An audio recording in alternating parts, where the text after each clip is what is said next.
Lecturas amenas, crónicas, cuentos y relatos presenta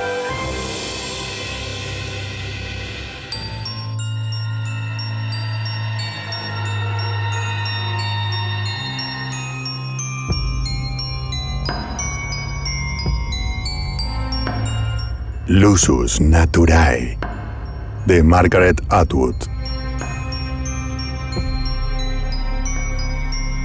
¿Qué podían hacer conmigo?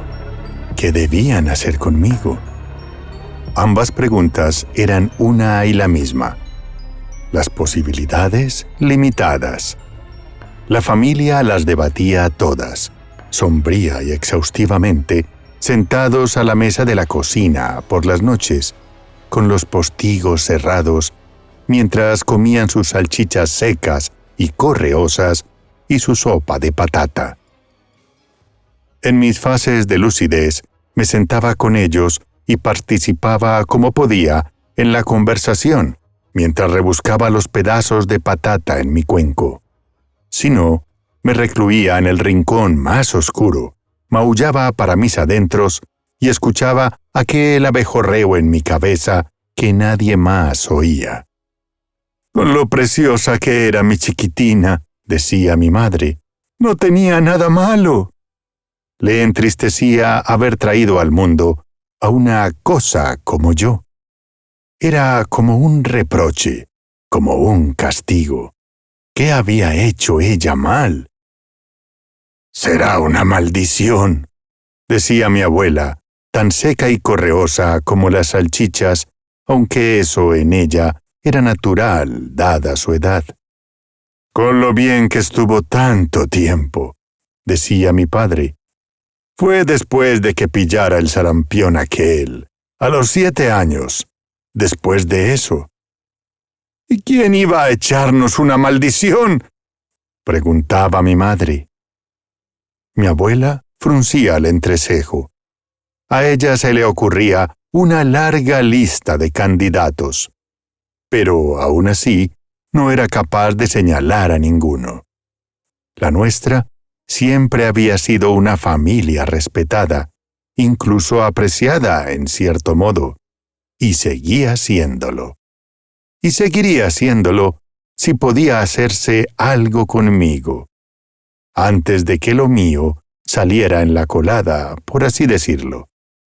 «Según el médico es una enfermedad», decía mi padre. Mi padre se tenía por un hombre racional. Leía los periódicos. Fue él quien insistió en que aprendiera a leer, y había persistido en el empeño, pese a todo. Sin embargo, ya no me acurrucaba en sus brazos. Hacía que me sentara al otro lado de la mesa, y aunque esa distancia obligada me entristecía, era de entender. «Entonces, ¿por qué no nos dio ninguna medicina?», replicaba mi madre. Mi abuela bufaba con sorna. Ella tenía sus propios remedios, entre los que incluía vejines y brebajes. Una vez me sumergió la cabeza en el barreño en que se remojaba la ropa sucia, sin dejar de rezar mientras lo hacía. Fue para expulsar el demonio que estaba convencida de que me había entrado volando por la boca y se me había instalado cerca del esternón. Mi madre decía que, en el fondo, lo hizo con la mejor de las intenciones. «Denle pan», había sugerido el doctor. «Le conviene comer mucho pan y patatas. Y beber sangre de pollo mismo, o de ternera. Pero no dejen que se exceda». Nos dijo cómo se llamaba la enfermedad, un nombre con P's y R's que no habíamos oído nunca. Solo había visto un caso como el mío en una ocasión, nos contó mientras me exploraba los ojos amarillentos, los dientes rosáceos, las uñas rojas, la pelambrera oscura que había empezado a brotarme por el pecho y los brazos. Quiso llevarme a la capital para que me vieran otros médicos, pero mi familia se negó. «La niña es un lusus naturae», dijo el doctor. ¿Y eso qué quiere decir?, preguntó mi abuela.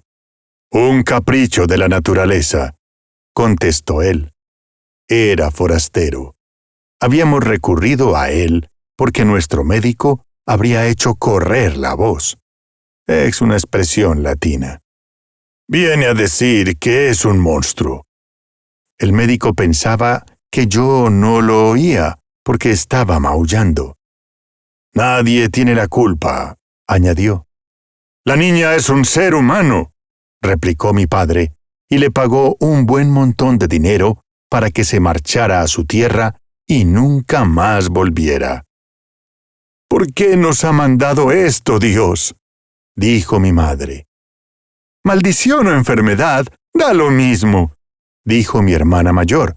Sea lo que sea, como se descubra, nadie querrá casarse conmigo. Asentí con la cabeza. Mi hermana tenía razón. Ella era una chica bonita, y nosotros no éramos pobres, éramos casi señoritos. Sin mí, tendría el camino despejado. Durante el día, me pasaba el tiempo encerrada dentro de mi habitación en penumbra. Lo mío empezaba a resultar alarmante. A mí no me importaba porque no soportaba la luz del sol. De noche, insomne, vagaba por la casa escuchando los ronquidos de los demás, sus gañidos de pesadilla. El gato me hacía compañía. Era el único ser vivo que quería acercárseme. Yo olía a sangre reseca. Tal vez por eso el gato me seguía a todas partes. Por eso se me subía a la falda y me daba lametazos. A los vecinos les habían contado que padecía una enfermedad consuntiva, unas fiebres, un delirio. Ellos me mandaban huevos y coles. Acudían de vez en cuando a visitarme para enterarse de algo, pero no tenían muchas ganas de verme. Fuera lo que fuese, podía ser contagioso. Se decidió que lo mejor sería que muriera. Así, no supondría un estorbo para mi hermana. No pendería sobre ella como un sino fatal. Mejor una feliz que dos desgraciadas, dijo mi abuela, a quien le había dado por colgar ristras de ajos en el marco de mi puerta. Yo me avine al plan. Quería ser de ayuda. Al cura se lo sobornó, aunque apelamos también a su compasión. A todo el mundo le gusta pensar que hace el bien, a la vez que se embolsa un buen dinero. Y nuestro párroco no era la excepción. Me dijo que Dios me había escogido porque era una niña especial, como una especie de novia, podría decirse. Me dijo que estaba llamada al sacrificio, que el sufrimiento purificaría mi alma, y que era una chica afortunada, porque me mantendría inocente toda la vida. Ningún hombre desearía corromperme, y luego iría directa al cielo. Les dijo a los vecinos que había muerto como una santa. Me exhibieron dentro de un ataúd muy profundo, en una habitación muy oscura, con un vestido blanco, con mucho tul blanco por encima, un atuendo propio de una virgen y útil para ocultar mi pelambrera. Allí yací durante 2 días, aunque de noche me dejaban salir, claro. Cuando entraba alguien, contenía la respiración. Se movían de puntillas, hablaban entre susurros, sin acercarse mucho. Todavía tenían miedo de mi enfermedad. A mi madre le decían que su hija parecía talmente un ángel. Ella se sentaba en la cocina y lloraba como si yo hubiera muerto de verdad. Incluso mi hermana consiguió aparentar tristeza. Mi padre vistió su traje negro. Mi abuela hizo pasteles. Todos se pusieron las botas. Al tercer día, llenaron el ataúd de paja húmeda, lo llevaron al cementerio en una carreta y lo enterraron, con responsos y una lápida sencilla. Y 3 meses más tarde, mi hermana contrajo matrimonio. Llegó a la iglesia montada en coche de caballos, la primera que lo hacía en la familia. Mi féretro fue un peldaño en su escalada. Una vez muerta, contaba con más libertad. Nadie, salvo mi madre, podía entrar en mi habitación, mi antigua habitación, como la llamaban. A los vecinos les dijeron que querían preservarla como un santuario a mi memoria. Colgaron una fotografía mía en la puerta, una tomada cuando aún parecía un ser humano, aunque yo no sabía qué aspecto tenía ya, porque siempre evitaba los espejos. En la penumbra leía a Pushkin, a Lord Byron y la poesía de John Keats. Aprendía sobre amores malogrados, sobre el despecho y la dulzura de la muerte, y encontraba consuelo en esos pensamientos. Mi madre me traía el pan, las patatas y la taza de sangre de costumbre, y se llevaba el orinal. En otro tiempo solía cepillarme el pelo, cuando aún no se me caía a puñados, y tenía la costumbre de abrazarse a mí y sollozar. Pero todo eso había quedado atrás. Ahora entraba y salía tan rápido como podía. Por mucho que intentara ocultarlo, yo era un incordio para ella, naturalmente.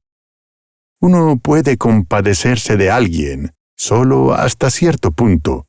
Luego llegas a sentir que su desgracia es un acto de maldad dirigido contra ti.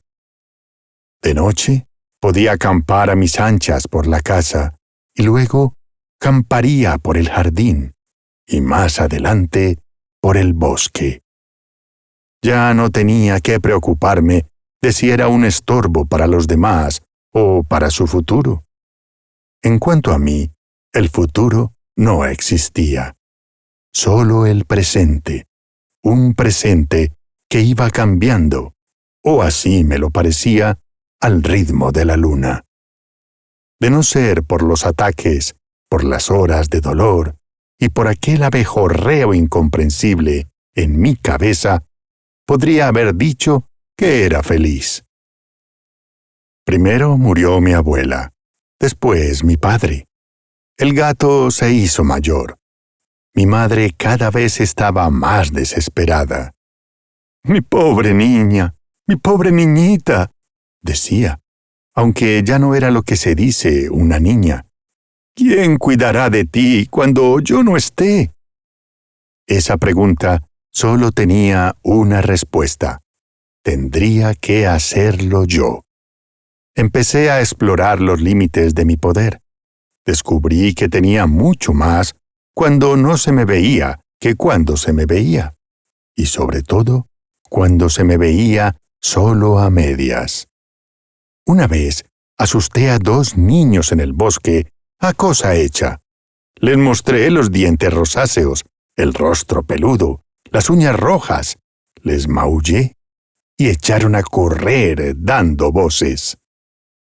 La gente no tardó en evitar aquella parte del bosque.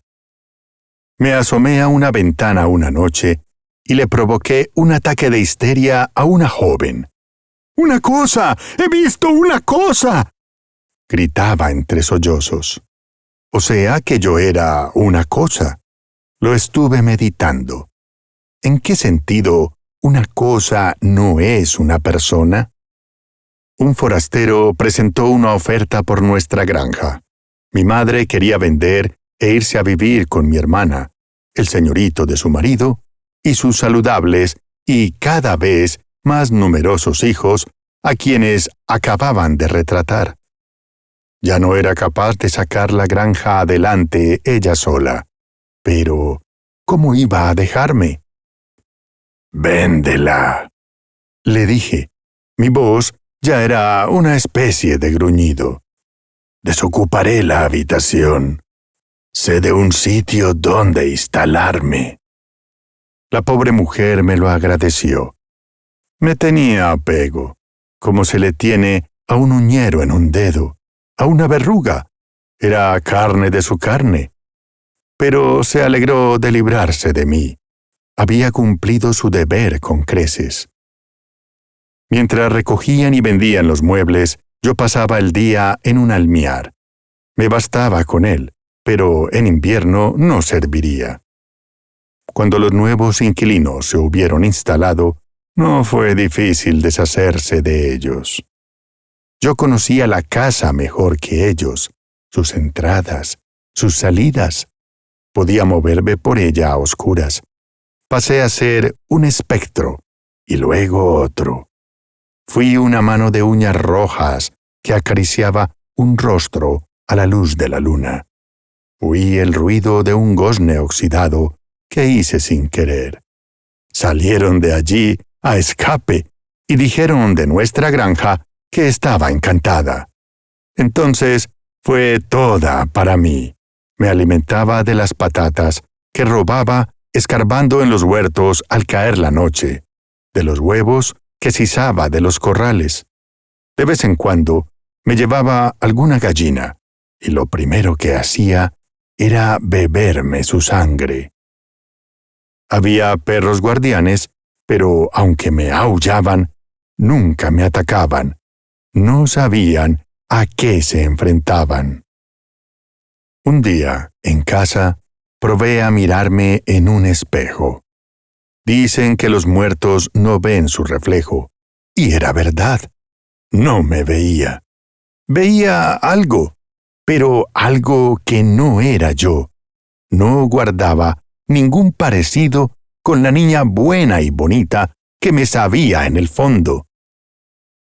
Pero ahora las cosas han llegado a su fin. Me he hecho demasiado visible. Así fue como ocurrió.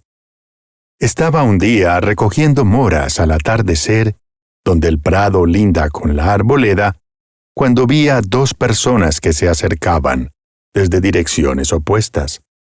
Un muchacho y una muchacha. Él mejor vestido que ella, calzado también. Los dos se comportaban con un aire furtivo. Yo conocía ese aire, esas ojeadas por encima del hombro, esas paradas y esos arranques repentinos, porque yo misma era inusualmente furtiva. Me agazapé entre las zarzas para espiarlos. Se agarraron el uno al otro, se entrelazaron y se dejaron caer al suelo. De ellos brotaban maullidos, gruñidos, grititos. Quizá estuvieran sufriendo un ataque, los dos a la vez. Quizá fueran, ¡ay, por fin!, seres como yo. Me acerqué con mucho sigilo para verlos mejor. No tenían el mismo aspecto que yo. No tenían pelo, por ejemplo, salvo en la cabeza, lo que pude apreciar porque se habían quitado casi toda la ropa. Por otra parte, yo había tardado un tiempo en convertirme en lo que era.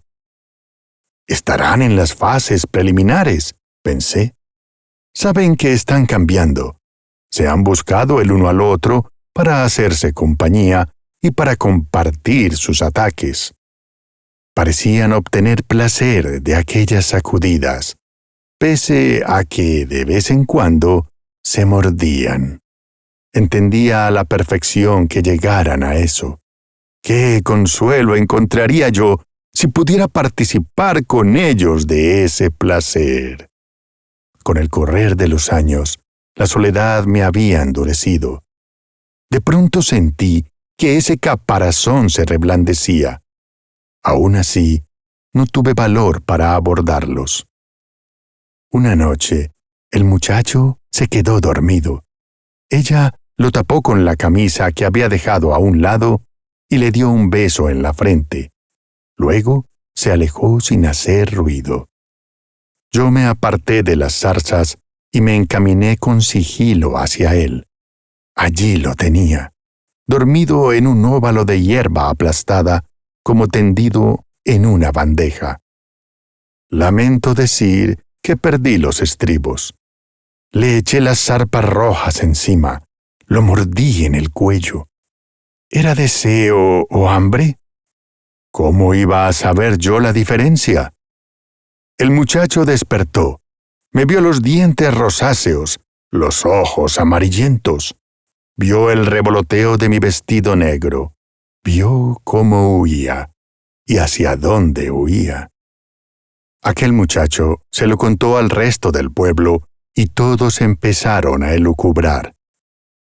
Desenterraron mi ataúd y al encontrarlo vacío, temieron lo peor. Ahora mismo vienen todos hacia esta casa. Está anocheciendo. Portan largas estacas, antorchas. Mi hermana va entre ellos y su marido y el muchacho al que besé. Yo pretendía que fuera un beso. ¿Qué puedo decirles? ¿Qué explicación puedo dar?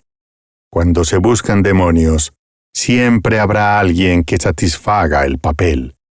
Y a fin de cuentas, da lo mismo entregarse que rendirse. Soy un ser humano, podría aducir, pero ¿qué pruebas tengo de ello?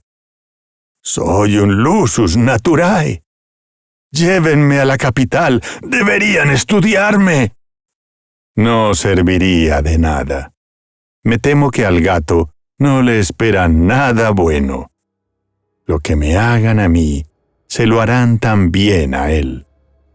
Soy una persona de temperamento indulgente. Sé que en el fondo lo hacen con la mejor intención. Me he puesto el vestido blanco del entierro, con mi velo blanco, como corresponde a una virgen. Hay que estar a la altura de la ocasión. Oigo el abejorreo en mi cabeza cada vez más fuerte. Ha llegado la hora de levantar el vuelo. Caeré del tejado en llamas como una cometa. Arderé como una hoguera. Tendrán que pronunciar muchos conjuros sobre mis cenizas para cerciorarse de que esta vez estoy muerta de verdad. Andando el tiempo, me convertiré en una santa invertida. Los huesos de mis dedos se venderán como talismanes siniestros. Seré una leyenda para entonces. A lo mejor en el cielo pareceré un ángel, o tal vez los ángeles se parezcan a mí. Si así fuera, ¡qué sorpresa para los demás! Ya tengo algo con lo que ilusionarme.